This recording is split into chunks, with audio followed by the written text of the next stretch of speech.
Okay, hi guys, my name is Shannon. What the? Okay, hi guys, my name is Shannon, and welcome back to my channel. What am I doing? What am I doing? Okay, I know what I'm doing, so I don't know why I'm saying that. Today we are going to talk about something important, and I am gonna try to not mess it up. Wish me luck. I don't know about you guys, but one of my favorite things to do is to go to YouTubers' channels and switch their uploads from the newest uploads to the oldest uploads and see the really, really old videos that they used to post.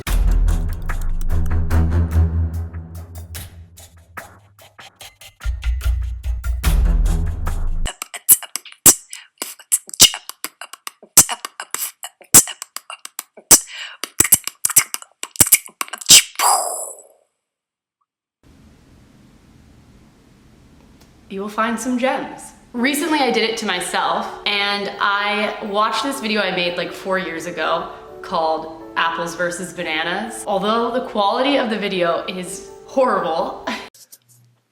I had this whole idea of this video I wanted to make, kind of explaining my thoughts and ideas on sexual preference. And for some reason I look like I have the worst sunburn ever. Don't really remember being sunburned, so don't know what that's about. But what I'm actually saying in the video is actually still really important and relevant today. So today I'm going to compare sexual preference to apples and bananas and hopefully educate some of you who still haven't gotten it yet. Woohoo!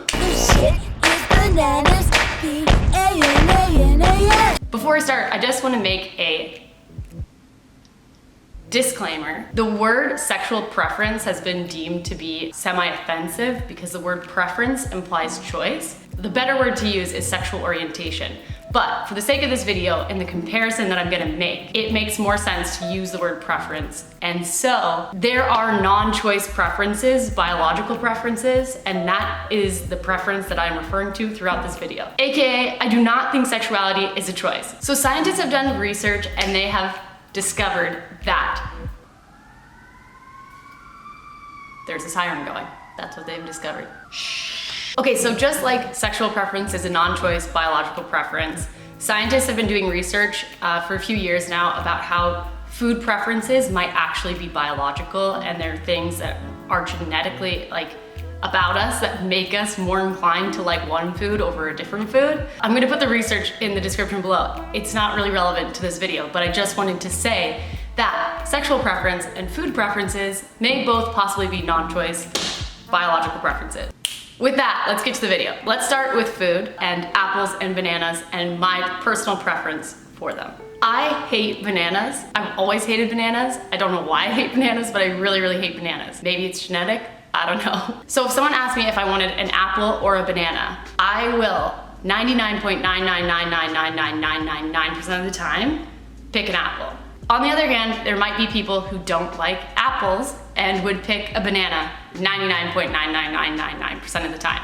In that same way, on that same spectrum, I am going to pick a girl 99.9999999% of the time. And there are girls who will pick boys 99.999999999% of the time.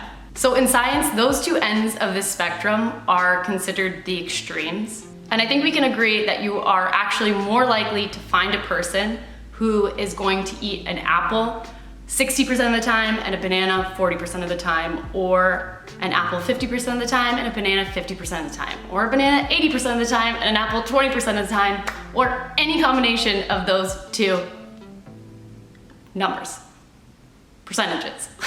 That concept is not weird for us to understand. It's not a confusing concept for people. It makes sense to us that we would meet someone who finds joy in both apples and bananas. We wouldn't consider someone who likes both apples and bananas to be indecisive or selfish or untrustworthy or promiscuous.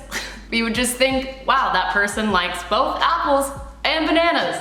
But if sexuality is a non-choice preference, the same way that food may now be a non-choice genetic preference, then doesn't it make sense that being exclusively gay and being exclusively straight are actually the extremes? And there are a hell of a lot more people who fall somewhere in the middle. Doesn't that actually make more sense? It's not that hard of a concept to understand. obviously, if we can understand that when we talk about apples and bananas.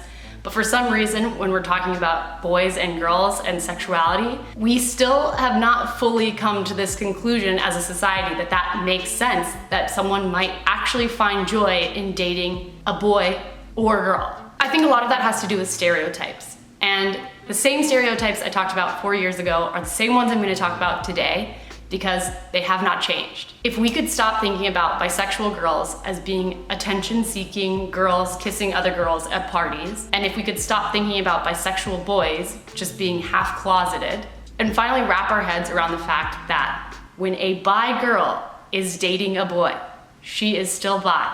And when a bi girl is dating a girl, she is still bi. And when a bi boy is dating a boy, he is still bi. And when a bi boy is dating a girl, he is still bi. Is it rocket science? I don't get it. 4 years ago when I made this video, I made it because I had a conversation with a bi friend of mine, and she was basically telling me all these things that she struggles with. And those struggles came not only from straight friends and straight family members, but also from LGBTQ+ people. And when she was telling me all this, it was like the craziest thing in the world to me, that I could not wrap my mind around how a group of people who've been personally oppressed for their sexuality could do the same thing to someone else. I'm making this video again today because I asked you guys on Instagram if you identified as bisexual, what your biggest struggle was. And 4 years have passed and the answers are the exact same answers. Nothing has changed. It's the same thing. I mean, things have changed. Things are getting better for sure, obviously, but also not obviously, because we're taking some backward steps in a lot of other ways. What's going on? I don't know. 2018 is scary. But the least we can do as a community in a time that's so scary for this community is be there for everyone in the community and try to understand everyone that is a part of the community. To my bisexual followers and or any bisexual person who finds this video, just want to say quickly that I see you and your sexuality is valid, and your sexuality does not imply that you are a cheater or promiscuous or greedy, and you are and always will be a part of the LGBTQ+ community regardless of the gender of your partner. And last but not least, bisexuality exists. If you didn't know that, now you know. How we have not figured it out, beyond me. Mind blown. Honestly, there's probably more bisexuals than anything else in the whole entire world, and that's what I'm trying to tell you. Hopefully nothing in this video offended anyone, and if it did offend you and you could educate me and tell me what I did wrong, please comment below and I will try to do better in the future.